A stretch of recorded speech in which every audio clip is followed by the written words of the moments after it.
Lubang tambang di depan mungkin masih menyimpan emas bernilai miliaran dolar. Namun sebuah perusahaan pertambangan besar menghabiskan 3 miliar dolar untuk penambangan. Namun tiba-tiba mengumumkan kebangkrutan dalam waktu singkat, dan mengklaim tidak menemukan emas sama sekali. Namun lebih dari 40.000 anggota koperasi pertambangan setempat sepakat bahwa ini hanyalah alasan perusahaan pertambangan tidak ingin membagikan emas yang mereka temukan. Sekarang tempat ini telah menjadi reruntuhan. Parker yang melakukan ekspedisi ke Brasil berharap menemukan petunjuk di sana, untuk membuktikan apakah emas telah digali dan dibawa kabur atau benar-benar tidak ada hasil. Namun tidak menyangka bahwa proses mencari jawaban ini memberikan Parker kesempatan untuk sekali lagi mengubah nasibnya. Sebuah tambang emas besar yang dapat ditambang selama 10 tahun mulai terungkap. Berdasarkan beberapa foto dan dokumen yang ditinggalkan pada saat itu, Giant Mining yang menetap di sini pada tahun 2007, tidak langsung menggali tambang lama yang terendam air, melainkan membuka kembali area beberapa kilometer di sebelah timur. Jalur produksi pabrik penambangan emas sudah hampir selesai dibangun. Jejak yang ditinggalkan di tanah sekarang juga menunjukkan hal ini. Parker telah terus melakukan penelitian rahasia tentang tambang emas batuan keras. Bahkan berdasarkan beberapa hal di lokasi, dapat dengan tepat menentukan di mana peralatan tersebut ditempatkan pada saat itu. Jadi, dengan mempertimbangkan semua faktor ini, perusahaan pertambangan memang telah siap untuk produksi massal. Namun jika benar seperti yang mereka katakan bahwa kebangkrutan disebabkan oleh ketidakmampuan menemukan emas, namun ada banyak inkonsistensi antara keduanya. Sebagai investasi dalam proyek penambangan emas yang begitu besar, pasti telah dilakukan survei besar-besaran sebelumnya. Jika tidak mungkin menghabiskan 3 miliar dolar untuk proyek seperti ini. Pasti ada masalah pada salah satu tahapnya. Dan pada saat itu, Parker menemukan beberapa coretan di dinding. Mereka secara khusus memberikan dana kepada para penambang emas ilegal di daerah tersebut, kemudian menyelesaikan beberapa transaksi tentang perusahaan pertambangan yang tiba-tiba mengumumkan kebangkrutan dan pergi. Parker tiba-tiba memiliki dugaan berani pertamanya.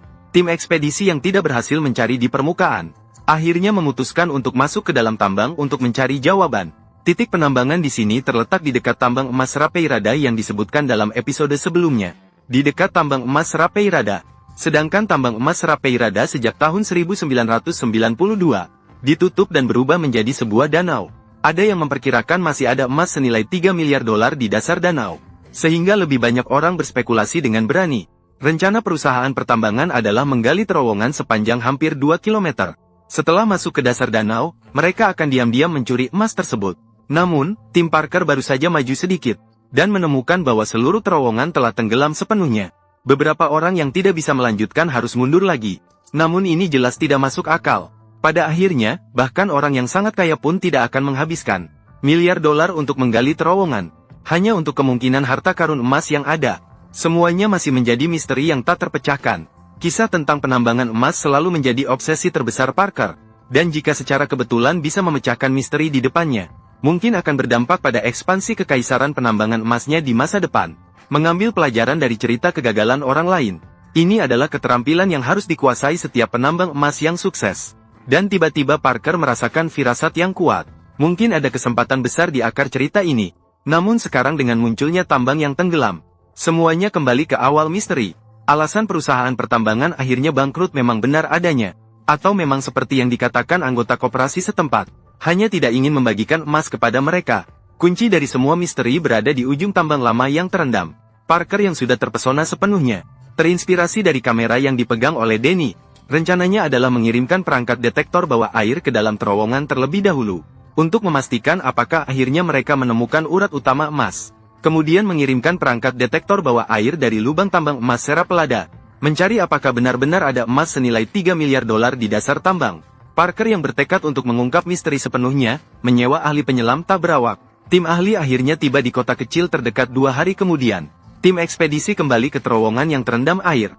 Penyelam yang dilengkapi dengan kamera dan lengan mekanis dapat menyelam lebih dari 300 meter. Selain merekam gambar bawah air, juga dapat mengumpulkan sampel batuan. Namun, tingkat kompleksitas lingkungan di dalam terowongan yang terendam air jauh melebihi perkiraan. Setelah hanya bergerak sekitar 10 meter, penjelajah bawah air senilai 50 dolar terjebak. Operator yang berkeringat dingin hingga kepalanya basah. Setelah beberapa percobaan, akhirnya berhasil mengapungkannya. Namun setelah itu, tidak berani mencoba lagi.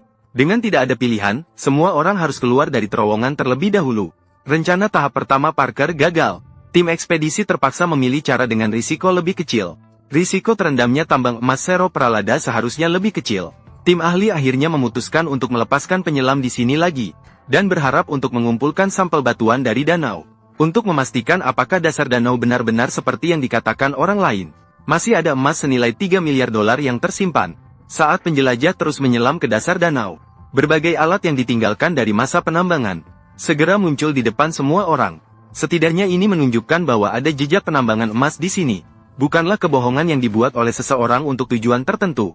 Namun ketika semua orang fokus mengeksplorasi dasar danau, kejadian yang sama sekali tidak terduga muncul kembali. Ketika lengan mekanis mengaduk lumpur di dasar danau, beberapa butiran emas kecil tiba-tiba berterbangan dengan bebas seperti itu. Dan seluruh endapan di dasar danau berwarna seperti emas.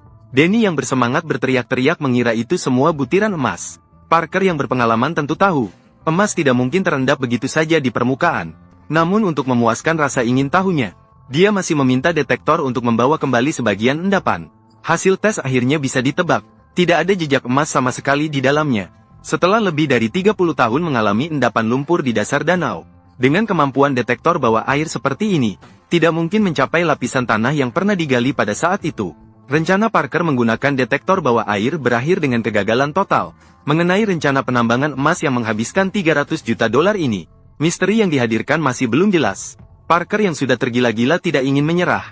Karena perasaan mendekati harta karun semakin kuat, dia memutuskan untuk kembali ke tambang sebelumnya mencari petunjuk. Karena informasi awal tentang misteri Giant Mining berasal dari pemilik tambang, Chico.